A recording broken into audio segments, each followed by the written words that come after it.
नमस्कार, आप देख रहे हैं एनडीटीवी एक्सप्लेनर तह की बात। मैं हूं सुशील बहुगुणा। अमेरिका में फिर एक बार आ गई है ट्रंप सरकार। रिपब्लिकन डोनाल्ड ट्रंप चुनाव में शानदार जीत हासिल कर अमेरिका के 47वें राष्ट्रपति बन गए हैं।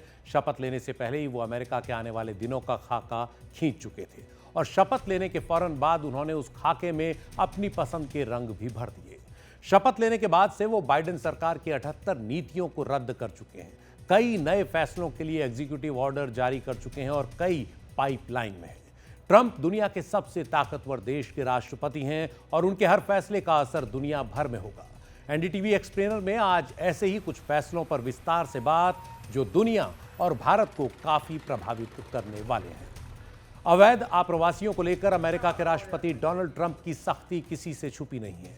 उन्हें लगता है कि अमेरिका की मेहनत का पैसा अवैध आप्रवासियों को पालने में लग रहा है। अमेरिका की सीमाओं से होने वाली मानव तस्करी को खत्म करने की वो ठान चुके थे और सत्ता में आते ही उन्होंने सबसे शुरुआती फैसलों में इसी पर अमल किया। अपने पहले भाषण में सबसे पहले मुद्दे के तौर पर उन्होंने इसी का जिक्र किया। अवैध आप्रवासियों को रोकने के लिए अमेरिका की दक्षिणी सीमाओं पर इमरजेंसी लगा दी। First, I will declare a national emergency at our southern border.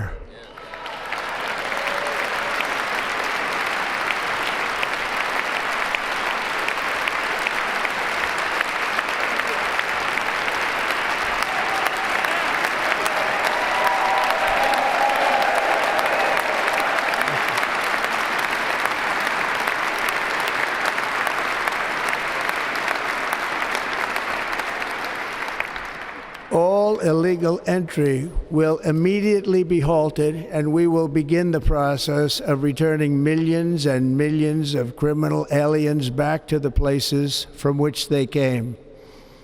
We will reinstate my Remain in Mexico policy.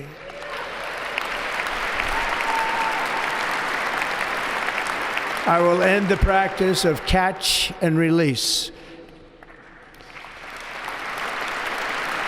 And I will send troops to the southern border to repel the disastrous invasion of our country.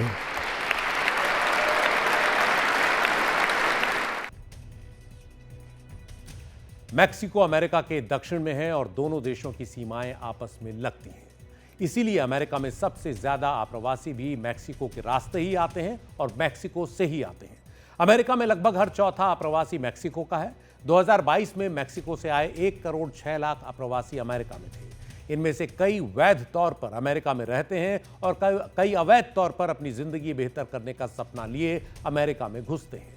उन्हें America की सीमा में प्रवेश दिलाने के लिए कई संगठित गिरोह भी काम करते हैं। डोनाल्ड ट्रंप अवैध आप्रवासियों को अमेरिका के संसाधनों पर बोझ मानते रहे हैं।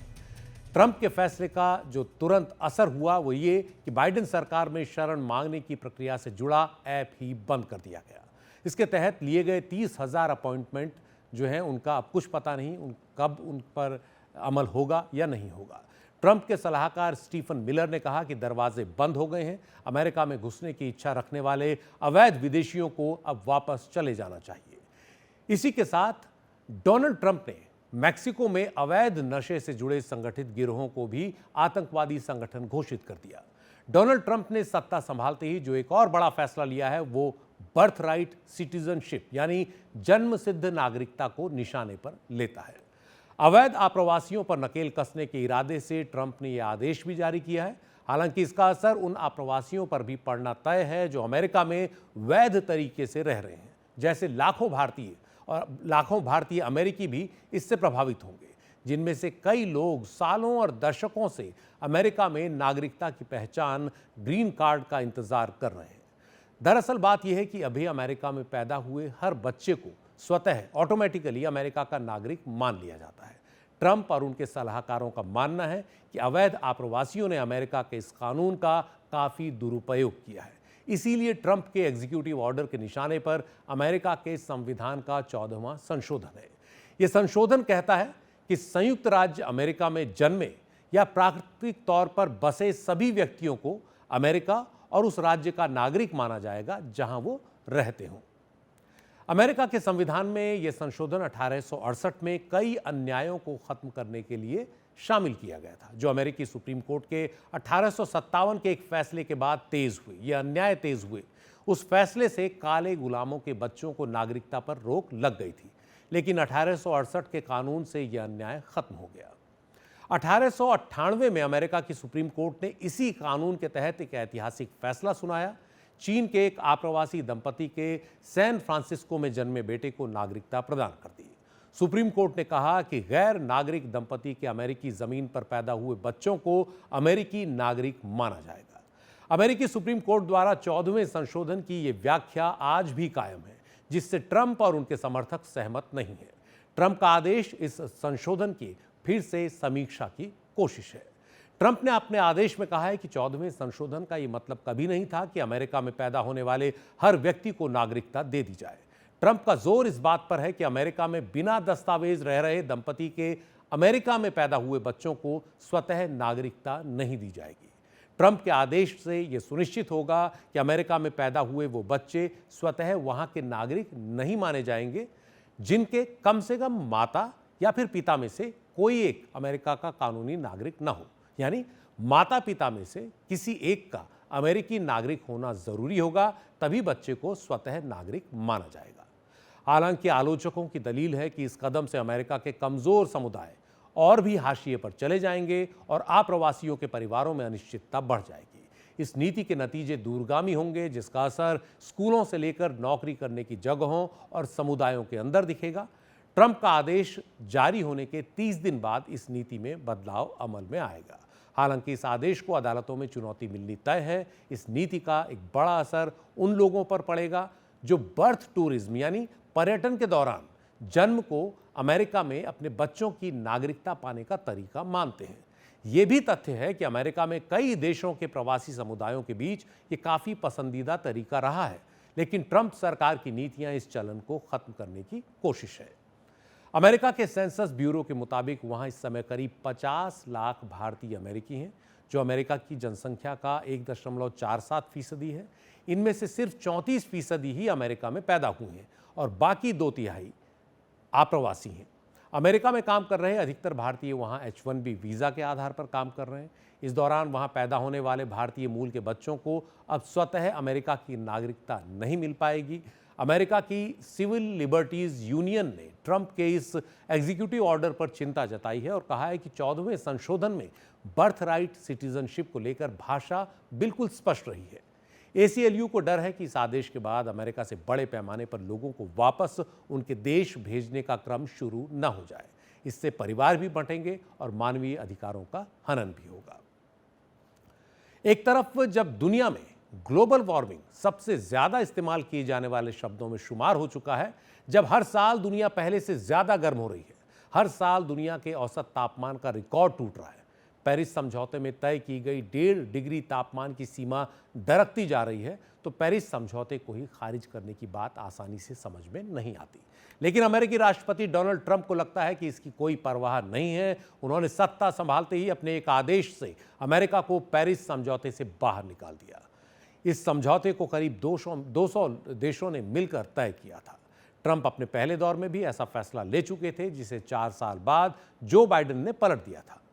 अपने पहले भाषण में इस बार ट्रंप ने पेरिस समझौते का जिक्र तो नहीं किया, लेकिन साफ कर दिया कि वो ऐसी ऊर्जा नीतियों को पलट देंगे जिन्हें आबो हवा के लिए अच्छा माना जाता है, लेकिन जिनकी वजह से अमेरिका की ऊर्जा जरूरतों पर विपरीत असर पड़ा है।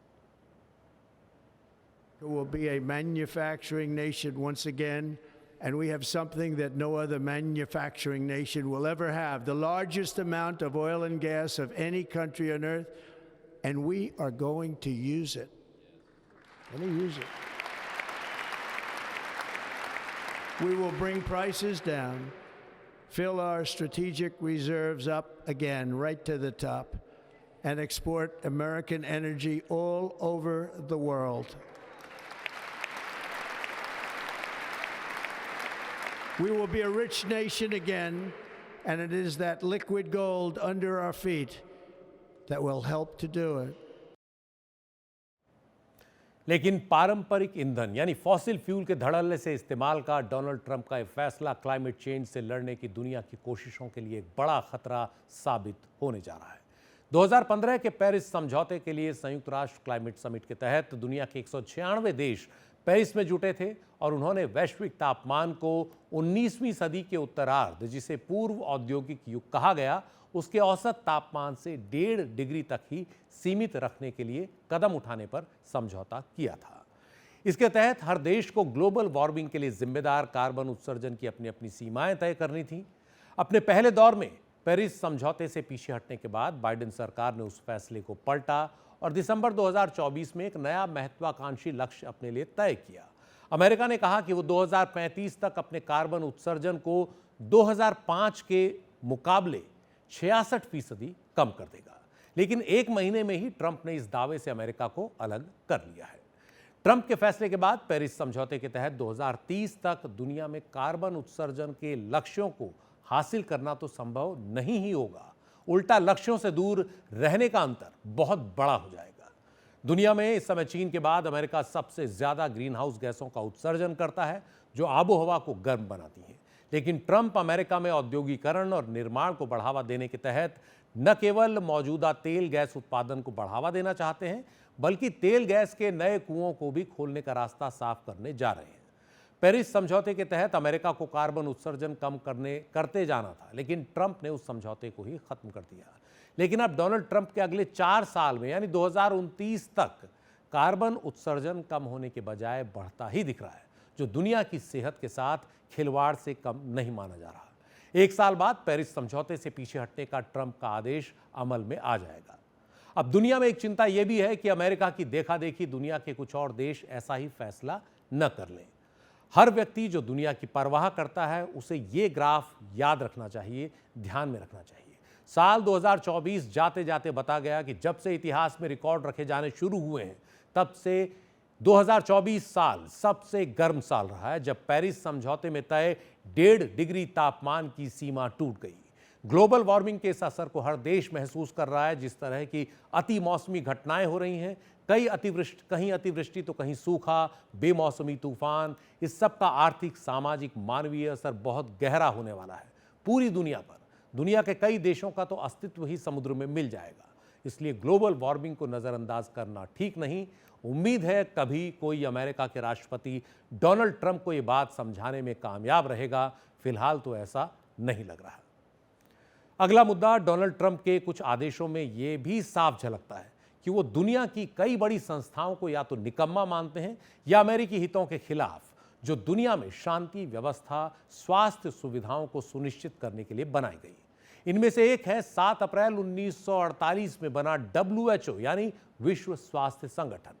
ट्रंप ने अपने एक एग्जीक्यूटिव ऑर्डर से अमेरिका को निर्देश दिया है कि वो WHO से बाहर हो जाए। अपने आदेश में ट्रंप ने कहा कि अमेरिका द्वारा WHO को भविष्य में किसी भी तरह के फंड, सहयोग या संसाधन भेजने पर रोक लगा दी जाए। दरअसल ट्रंप कोविड महामारी से निपटने के मुद्दे पर WHO की हर मंच पर आलोचना करते रहे हैं। ट्रंप ने शपथ लेने के कुछ घंटे बाद कहा कि अमेरिका संयुक्त राष्ट्र की इस संस्था को चीन के मुकाबले ज्यादा पैसा देता रहा है, लेकिन इसने हमें ठगा है। दरअसल दुनिया का हर वैश्विक मंच सभी देशों के अंशदान पर, सहयोग पर काम करता है। अमीर देश ज्यादा पैसा देते रहे हैं और यह तथ्य है कि जिनेवा स्थित WHO के काम के लिए अमेरिका सबसे ज्यादा वित्तीय सहयोग देता रहा है, जो दुनिया के विकसित देशों का कर्तव्य भी है, जिन्होंने विकासशील देशों की कीमत पर संसाधनों का सबसे ज्यादा दोहन किया और प्रदूषण फैलाया। 2022 के आंकड़ों के मुताबिक अमेरिका ने WHO को सबसे अधिक $109 मिलियन से ज्यादा का सहयोग दिया। दूसरे स्थान पर दूसरी सबसे बड़ी अर्थव्यवस्था चीन रही, जिसने $57 मिलियन से ज्यादा का अंशदान दिया। इसके बाद जापान, जर्मनी और इंग्लैंड का नंबर आता है। अमेरिका को अपने सहयोग की तुलना में WHO का सहयोग कम मिलता है, ऐसा ट्रंप को लगता है, इसलिए उन्होंने इससे बाहर होने का फैसला लिया। लेकिन WHO ने ट्रंप के इस फैसले पर अफसोस जताया है। जिनेवा में WHO के प्रवक्ता ने कहा कि WHO अमेरिकी लोगों के WHO अमेरिकी लोगों समेत पूरी दुनिया के लोगों के स्वास्थ्य को बचाने और सुरक्षा में अहम भूमिका निभाता है। हमें उम्मीद है कि अमेरिका अपने फैसले पर पुनर्विचार करेगा। हम दुनिया भर के करोड़ों लोगों के स्वास्थ्य के हित में अमेरिका और WHO के बीच भागीदारी बनाए रखने के लिए एक सकारात्मक बातचीत की उम्मीद कर रहे हैं। हालांकि इस आदेश के बाद भी अमेरिका को WHO से बाहर आने की प्रक्रिया में 1 साल लगेगा। अमेरिका के पीछे हटने से WHO के काम पर काफी असर पड़ने की उम्मीद है और दुनिया भर में उसकी स्वास्थ्य योजनाओं के बिगड़ने की आशंका है। डोनाल्ड ट्रंप ने दूसरी बार ऐसा किया है। अपने पहले दौर में भी उन्होंने WHO से पीछे हटने का आदेश जारी किया था, जिसे बाद में बाइडेन प्रशासन ने पलट दिया था। उधर चीन का कहना है कि वो WHO को सहयोग जारी रखेगा। चीन के विदेश मंत्रालय के प्रवक्ता ने कहा कि WHO को मजबूत किए जाने की जरूरत है, कमजोर नहीं। ट्रंप के इस आदेश का अमेरिका में भी काफी विरोध हो रहा है। बराक ओबामा सरकार में रहे एक वरिष्ठ स्वास्थ्य अधिकारी टॉम फ्रीडन के मुताबिक WHO से पीछे हटने से उसे ज्यादा प्रभावी नहीं बनाया जा सकता। इस फैसले से अमेरिका के प्रभाव पर असर पड़ेगा। दुनिया भर में जो उसका प्रभाव है उस पर भयानक महामारी का खतरा बढ़ जाएगा और ये फैसला हम सभी को कम सुरक्षित कर रहा है। जॉर्ज टाउन यूनिवर्सिटी के पब्लिक हेल्थ लॉ के प्रोफेसर लॉरेंस गॉस्टिन के मुताबिक दवाओं को पहले हासिल करने के बजाय अब हम कतार में पीछे रह जाएंगे। WHO से हटना अमेरिका की सुरक्षा और नायाब कोशिशों में हमारी बढ़त को एक गहरा घाव साबित होगा। अमेरिका WHO से ऐसे समय हट रहा है जब वहां बर्ड फ्लू H5N1 के महामारी के तौर पर फैलने का डर बना हुआ है। बर्ड फ्लू से वहां कई लोग संक्रमित हैं और एक व्यक्ति की मौत तक हो चुकी है। तो डोनाल्ड ट्रंप के इन आदेशों के बाद ब्रेक के बाद हम एक और आदेश पर करेंगे बात, जो सिर्फ 2 पहचान तक व्यक्ति को सीमित रखता है। क्या है वो 2 पहचान, देखेंगे ब्रेक के बाद।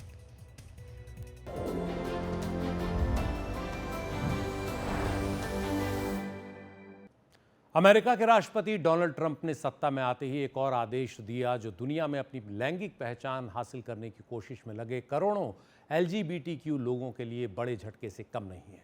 ट्रंप ने अपने आदेश में ये साफ कर दिया कि अमेरिका में अब सिर्फ 2 ही लिंगों को मान्यता होगी, पुरुष और महिला, यानी मेल एंड फीमेल।